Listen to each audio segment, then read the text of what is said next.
It's no surprise that the biggest news and most questions in 2023 have circled around and revolved about the Polaris Patriot Boost motor.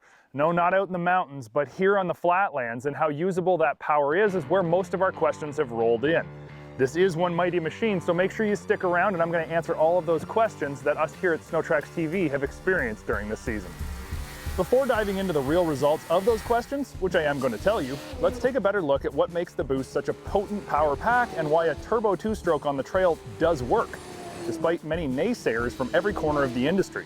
And let's be clear, it was suggested from many that a turbo two-stroke would not and could not work effectively and properly to increase power at sea level, running strictly on premium pump gas, without the use of any race fuel or other substances being injected, as aftermarket turbo companies have previously offered as bolt-on turbo kits. Obviously, there was some pretty big preconceived notions about turbo lag to overcome, and the reality is turbo lag is real. But when it comes to the Patriot Boost, Polaris has used some pretty interesting technology to get rid of all of these notions. Through the use of a boost box with a built-in pressure-sensitive reed-style valve, as well as the main expansion pipe electronic bypass valve wastegate, the Boost builds pressure elusively in the boost box and offers a naturally aspirated feel from the reed valve intaking ambient air. Once the boost pressure is achieved in the intake box, the reed snaps closed and only accepts the boosted charge into the engine. The pressure of the boost system at sea level is only about 3 psi, and so the electronic wastegate is used on the head pipe to dump excess pressure past the turbo and into the silencer. At altitude, the Boost can make up to 9 psi. The system works well and truly makes a seamless transition from the naturally aspirated intake feel to the boosted power we have come to enjoy. And as for turbo lag, you quite literally can't feel any because the engine won't allow it with the dual intake style system. Add to this the very short charge tube from the turbo to the intake and the very unique injection oil turbo lube system, and you've got what's shown to be a very reliable and very responsive system, proven in the mountains and now proven on the flatlands during the 2023 season.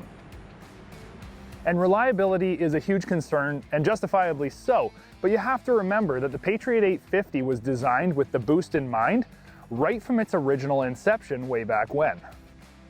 And back at Heydays in 2021, I talked to Ricky Yeager, who's the director of powertrain in the snow division of Polaris, and confirmed precisely that, so it's boilerplate fact.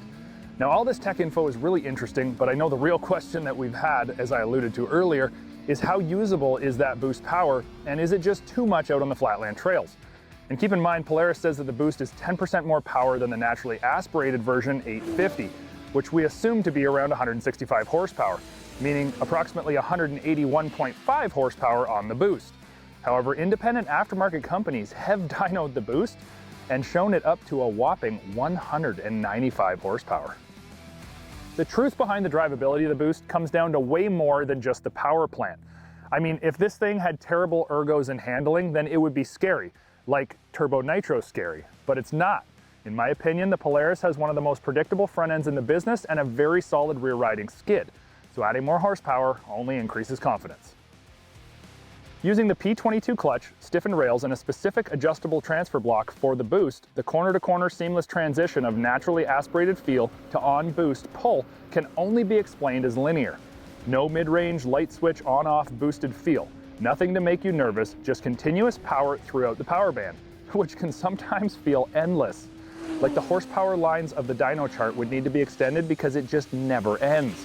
But interestingly enough, a chop of the throttle in the twisty corners and then back on the gas also doesn't cause concern because of that reed valve integrated into the airbox. While saying it's better sounds pretty simple, it is the truth. The Polaris Smart Boost system really does deliver. Here at SnowTrax World Headquarters, we literally fight over who gets to ride our boosted Polarises when we go out for a ride. And the consensus from every single person who's ridden one is exactly the same. Firstly, they can't believe it's turbocharged because there's zero felt lag. And secondly, they can't believe how much power the engine makes. Most notably, the power that's produced at and past 80 miles per hour. The arm-stretching power that you feel after 3/4 throttle input is just plain staggering.